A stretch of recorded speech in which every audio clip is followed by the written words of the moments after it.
नमस्कार दोस्तों, मैं मोनू कुशवाहा अपने YouTube चैनल पर स्वागत करता हूं। हम लोग शुरू के 2 वीडियो में देख चुके हैं। आज तीसरा वीडियो है, तीसरा पार्ट है इक्विपमेंट्स एंड रॉ मटेरियल का। आज हम इस क्लास में इसकी बात करेंगे। ठीक है, सबसे पहले बात करते हैं इक्विपमेंट। क्या होता है इक्विपमेंट, किसे कहते हैं इक्विपमेंट, उपकरण क्या होते हैं। तो फ्रेंड, आपको सब कुछ पता है कि किसी भी काम को करने के लिए, किसी भी चीज़ को बनाने के लिए हम जिस मशीनों का उपयोग करते हैं, इसका उपयोग करते हैं, उसे हम लोग इक्विपमेंट्स कहते हैं। तो इक्विपमेंट जब defined as the physical entity which is used to carry out a general or specific activity in the pharmaceutical plant. किसी विशेष काम को करने के लिए जिस भी फिजिकल डिवाइस का हम यूज़ करते हैं उसी को क्या बोलते हैं, equipment. It can be single piece, ये एक पीस में हो सकता है। For example tablet compression, weighing machine, है ना। And the quantity of manufacture product must depends on the stability. ठीक है, and the level of technology of the equipment used it's major requirement in the manufacture of pharmaceutical product. ठीक है, तो हमें क्या क्या ध्यान दें। पहला चीज़ हमारी हेडिंग है सिलेक्शन ऑफ इक्विपमेंट। जब भी हमें कोई भी मशीन खरीदनी है, इक्विपमेंट खरीदना है, तो खरीदने से पहले हमारे पास बहुत सारे ऑप्शन होते हैं। मार्केट में ढेर सारे इक्विपमेंट मिलते हैं, कोई सस्ते हैं, कोई महंगे हैं।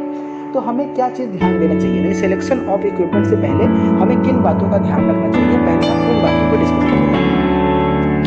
तो पहला है कि availability of spare and service, कि क्या जो इक्विपमेंट हम खरीद रहे हैं, इतना भी आईटी ना खरीद लो तो उसके स्पेयर पार्ट ही कहीं। मान लो कि आपने कोई ऐसा इक्विपमेंट खरीद लिया तो उसके स्पेयर पार्ट अगर आपको नहीं मिलेंगे तो कल को अगर आपका वो इक्विपमेंट खराब हो जाएगा तो आप उसको बनवाने कहाँ जाएंगे। आसपास कोई उसका स्पेयर पार्ट मिलेगा ही नहीं, तो आपके लिए मशीन कूड़ा हो जाएगी। तो पहले आपको ये देखना है कि उसके सर्विसिंग के लिए लोग और उसके स्पेयर पार्ट आपके पास अवेलेबल है कि नहीं। दूसरा, the frequency and ease of maintenance will significantly impact on productivity and even quality. तो जो मेंटेनेंस जितनी आसानी से आप जिस मशीन का कर सकेंगे, जिसकी साफ सफाई जितने अच्छे से आप कर सकेंगे, वो मशीन उतने ही लंबे समय तक चलेगी। पता चला आपने कोई ऐसी मशीन खरीदी जिसका मेंटेनेंस बहुत कम है, जिसको मेंटेनेंस सर्विसिंग करवाना कठिन है, तो ऐसा मशीन लेना आपके काम में कोई नहीं है। Equipment breakdown during processing could adversely affect quality included in the maintenance. यानी अगर आपका इक्विपमेंट काम करते समय या मेंटेनेंस करते समय, सर्विसिंग करते समय टूट जाता है, खराब हो जाता है, तो आपके लिए बहुत बुरा चीज पड़ेगा। आपको ये ध्यान देना है कि वो ऐसा नहीं होना चाहिए। Accessibility to the part of the claim and the related ease of disassembly and reversibility process। ठीक है, इसमें क्या होता है कि जब भी आप एक्सेस करें, सारे पार्ट को यूज़ करें, तो वो पार्ट प्रॉपर्ली क्या होता है, एक दूसरे से रिलेटेड होना चाहिए और काम करना उसमें आसान होना चाहिए। ठीक है, बाकी इन्वायरमेंटल इशू भी बहुत इंपॉर्टेंट है कि वो मशीन ऐसा ना हो कि बहुत ज़्यादा वेस्ट निकाल रहा है, धुआं निकाल रहा है और जिससे इन्वायरमेंट को लॉस हो रहा है। मशीन को आपको भी ध्यान देना। ठीक है, तो परचेज स्पेसिफिकेशन की बात करें, अगर आप खरीदारी कर रहे हैं, आपने सिलेक्शन तो कर लिया कि हमें क्या लेना है। अब आप जब परचेजिंग कर रहे हैं इक्विपमेंट को, तो आपको क्या ध्यान देना है। पहला तो ध्यान देना है कि राइट सोर्स, कि आप जहाँ से खरीद रहे हैं वो सबसे सही सोर्स है। वो एक लॉयल कंपनी है, वो ISO सर्टिफाइड कंपनी है, उसके साथ लॉस नहीं है, वो कंपनी भागेगी नहीं। वो राइट सोर्स। फिर राइट क्वालिटी, कि जिस क्वालिटी का आप ले रहे हैं वो क्वालिटी कैसा है, बहुत सस्ता तो नहीं ले रहे हैं, बहुत महंगा तो नहीं ले रहे हैं, वो आपको ध्यान देना है। अगला है राइट क्वांटिटी।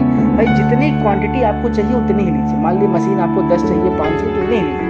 बहुत ढेर सारा मशीन लेकर के पैसे खराब नहीं करना है और बहुत कम मशीन लेकर के काम नहीं रोकना है। राइट प्राइस, महंगा भी नहीं होना चाहिए। राइट टाइम, कि क्या ये सही समय है मशीन को खरीदने का, वो आपको डिसाइड करना है। And right mode of transportation, और किस तरीके से उसको अपने घर ले जाएंगे ट्रांसपोर्ट करके, ये सभी चीज़ ध्यान देने योग्य बातें हैं। तो WHE का गाइडलाइन क्या होता है कि जब भी आप किसी इक्विपमेंट को सिलेक्शन करते हैं तो WHE ने कुछ गाइडलाइन दिया है। वो गाइडलाइन क्या है कि इक्विपमेंट जो मस्ट है located, designed, constructed, adopted and maintain to suit और the operation to be carried. या आपका मशीन जो भी आप खरीदने जा रहे हैं इक्विपमेंट, वो उस काम के लिए पूरी तरह से सही है जिस काम के लिए आप इसको लेने जा रहे हैं, खरीदने जा रहे हैं।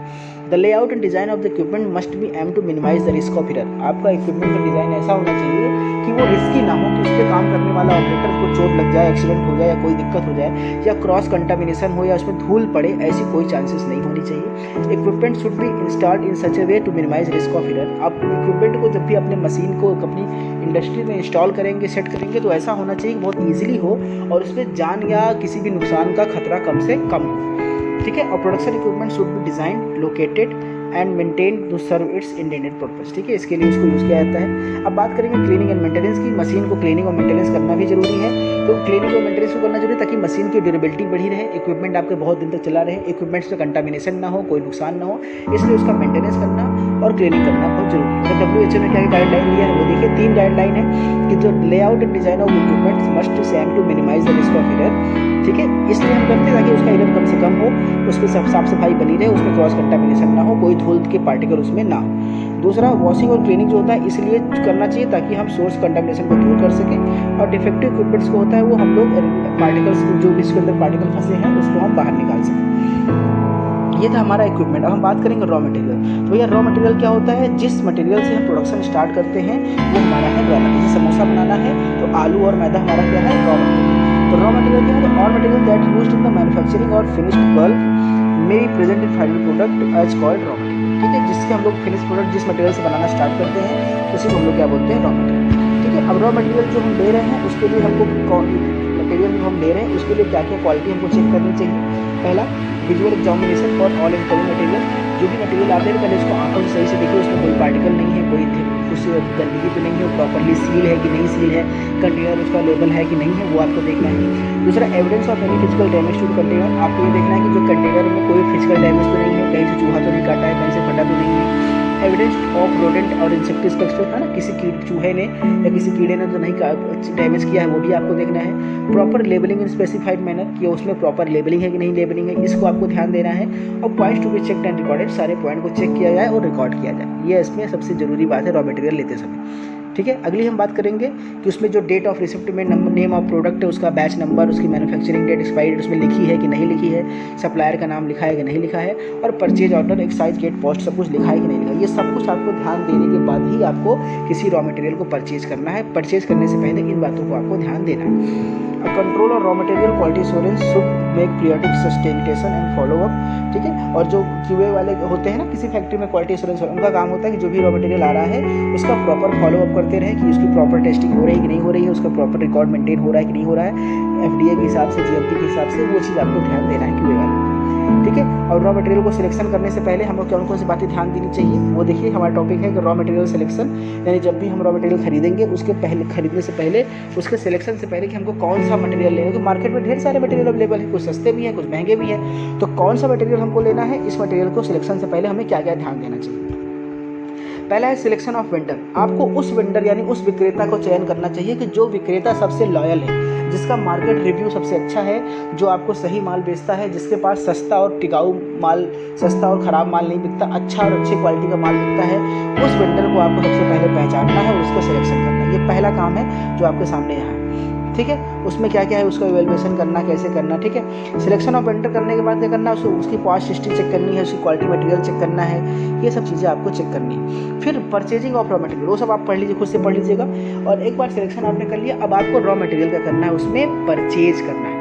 तो जो परचेज करना है उसमें कैसे कर सकते हैं कि आप बाई इंस्पेक्शन कर सकते हैं, बाई सैम्पलिंग कर सकते हैं, बाई डिस्क्रिप्शन ऑफ ब्रांड कर सकते हैं, बाई ग्रेडिंग कर, आप किसी तरीके से उसको परचेज कर सकते हैं। तो परचेजिंग में कौन कौन से प्रोसीजर होते हैं? पहला है रिकॉग्निशन ऑफ नीड और रिसिप्ट। सबसे पहले आपको ये देखिए, अगर आपको कोई चीज़ परचेज करना है रॉ मटेरियल तो उसके कितने स्टेप्स होते हैं। तो अगर आप सबसे पहले इंडस्ट्री में आप बैठेंगे तो आप पता करेंगे ये कौन कौन सा माल हमारा खत्म हो गया है, कौन कौन सा मटेरियल खत्म हो गया, उसकी एक रसीद बनाएंगे, एक पर्ची बनाएंगे। ये पहला स्टेप। रिकॉग्निशन ऑफ नीड यानी ज़रूरत की चीज़ों को इकट्ठा करना, उसका रिसिप्ट बनाना। दूसरा, selection of potential source of supply. अब आपने जब पर्चा बना लिया तो अब आपको ये पता करना है कि इसका सप्लाई करने वाला वेंडर सबसे अच्छा कौन है, इसका पता करें। फिर तीसरा, इनवाइटिंग कोटेशन। अब आप क्या करेंगे, अलग अलग जगह से कोटेशन लेंगे, यानी 4-5 वेंडर को अपनी रिक्वायरमेंट भेजेंगे, भैया हमको 2 किलो 2 कुंटल ये चाहिए, तो सब अपनी कॉस्टिंग भेजेंगे, भाई मेरे यहाँ इतने रुपये किलो पड़ेगा, कोई कहेगा मेरे यहाँ इतने रुपये किलो पड़ेगा, तो सबसे कोटेशन लेना है। फिर क्या करना है, रिसिप्ट एनालिसिस और कोटेशन। फिर आपको क्या करना है, अपने सभी कोटेशन को एनालिसिस करना है कि किसके यहाँ से हमको सबसे अच्छा, सबसे सस्ता और सबसे बेहतरीन चीज़ मिलेगा, कौन किसके यहाँ से हमारा ट्रांसपोर्टेशन ईजी पड़ेगा, किसके यहाँ से हमारा जल्दी आ जाएगा, ये सब एनालिसिस करना है। फिर इशूइंग द परचेज ऑर्डर। फिर आपको एक PO यानी परचेज ऑर्डर बना करके जिस वेंडर को आपने सेलेक्ट किया है उसको आपको भेजना है। तो receiving the material and inspecting. फिर उसके बाद जो मटेरियल वेंडर आपको भेज देगा तो उस मटेरियल को रिसीव करने से पहले उसकी जांच करनी है, पर्चे से मिलाना है कि जितना पर्चे में लिखा है क्या वो सारा मटेरियल उतना अवेलेबल है कि नहीं। Checking the invoice, recording the bills. आपको इनवॉइस चेक करना और अपने बिल को रिकॉर्ड में मेंटेन करना और फिर पेमेंट को रिलीज करके सप्लायर को पैसे देना है। ठीक है, इतना पूरे स्टेप करके आप किसी भी प्रोक्योरमेंट परचेज को, रॉ मटेरियल की परचेज को कर सकते हैं, जो आपको मैंने स्टाफ आसानी से दे दिया। ठीक है, अब बाकी चीज़ें और है कि सब मेंटेनेंस कैसे